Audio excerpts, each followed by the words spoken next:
What's up, guys? Sans7 here, and we got hashtag Skynet. Alright, it's a top 100 Android guild, guys, and preparing for Guild Wars? Well, they are. Before the first promotion, they were sitting at about 120. Now they are a top 100 guild. They've expanded to 70.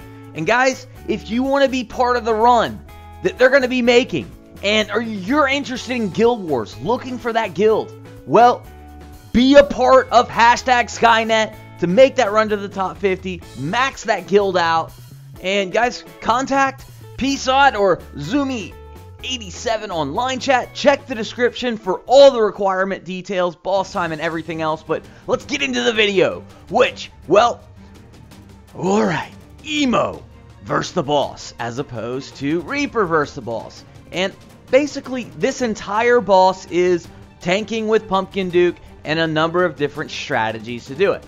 Now, at first, I was trying a short run, not staggering the drops too much, really seeing what I could do with simply dropping Pumpkin Duke and getting the boss to hammer away on him to get his Celebrate stacked a little more. And you can see right now, what I'm doing is I'm dropping Pumpkin Duke in and just spamming the rest, and what I want to do is calculate how much damage I can actually do when it goes right. And right now, it doesn't really seem like it's going right. Really, it's going to have to be a minimum of 30 seconds, and really, in that 30 seconds, I'm going to need to do about 1.8 million damage, I think, for it to be worthwhile.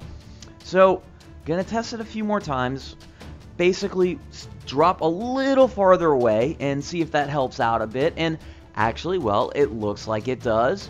Going here, it looks pretty good. Pumpkin Duke hadn't been hit yet again. The stuns are staggered a bit. Of course, we do get hit right there, but the healing's coming in. Looking good, moving on almost to that 30-second mark. Okay, past the 30-second, everybody looks good. And at this point, I'm thinking, can I friggin' just drop like this and tank the whole time? But nope, there goes Pumpkin Duke. He drops down at about the 2:15 mark, and, well, we'll get down close to a minute, and right at a minute. And this is what I was looking for, 3.15 million damage. Times 3 minutes, well, that's 9.45 million. If I'm able to go 3 minutes with a different strategy, that's what I need to do, because I'm pretty sure I can do more than 10 million. So, gonna give it another try and see if, well, if that was a fluke. Am I able to get to that minute mark again? And the answer is no. It's just not happening. So, at that, I need a new strategy. It's not working, and, well, here's the strategy. The long drop versus the boss. It is a wonderful way to really time your procs well. And what I'm doing is I'm dropping Pumpkin Duke and my Revite Thunder God, followed by Immortep, and then Champ. Now, my mistake here was Champ was too far back, because Champ has a slower movement speed than Immortep, and he needs to be there a little sooner, because Immortep's proc is 1 second for that stun, and, well, didn't work out so well. But the second try, so I've got that information. I know I've got to get Champ in a little bit sooner, so we're going to go ahead and drop up high. Doesn't matter what corner. Really, you're just trying to get the timing. And right there, well, maybe that looks good. Not sure. Okay, looking good so far. All right, Druid healing, and oh, Pumpkin Duke got hammered. I don't think he's going to catch up. Ah, no, he's done. All right, so we're going to try this again, and really, I don't have a lot of room to play with. I have to be pretty damn accurate and precise.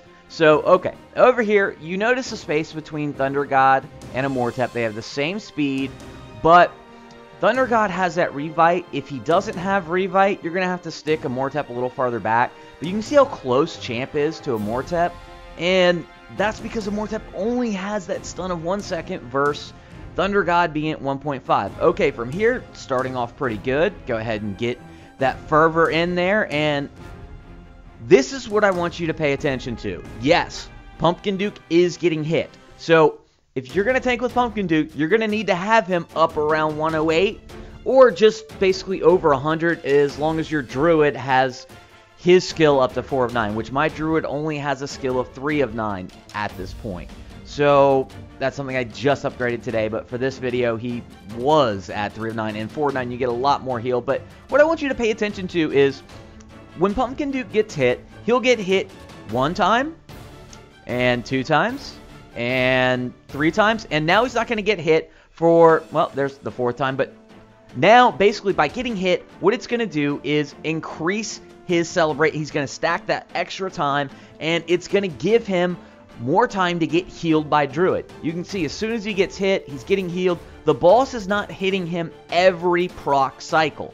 You can see that, watch the lightning bolt. Well, he's not getting hit. Pumpkin Duke is not getting hit, and then he'll get hit, but it's the delays, it's those rounds where Pumpkin Duke isn't getting hit. It's due to the Celebrate stacking an extra time from Pumpkin Duke actually tanking, along with having Heavy Blow on Pumpkin Duke. Those 2 aspects are the reason I was able to go 3 minutes. And let's take a look at the damage. What do we got? What do we got? What do we got? 10.83 million. So that is far more effective than simply just spamming in Pumpkin Duke, because really the goal is to maximize damage. So we're going to go ahead and try this drop again. Worked really well the last time. And Druid's placement, yeah, I could have put him closer, but that really has nothing to do with the stun.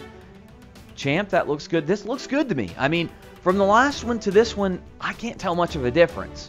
However, it's not going to work. The reason it doesn't work is because I actually need a Heavy Blow to go off during the first couple rounds. And from there, well, it's pretty much over anyways. Going to just try out a couple things and just kind of spam it through. But here's the end. Max damage 10.83, total time 10.23. So victory goes to Immortep versus the boss. Versus Tier 1, Immortep owned it. Alright guys, that's it for this one. Stand 7 out.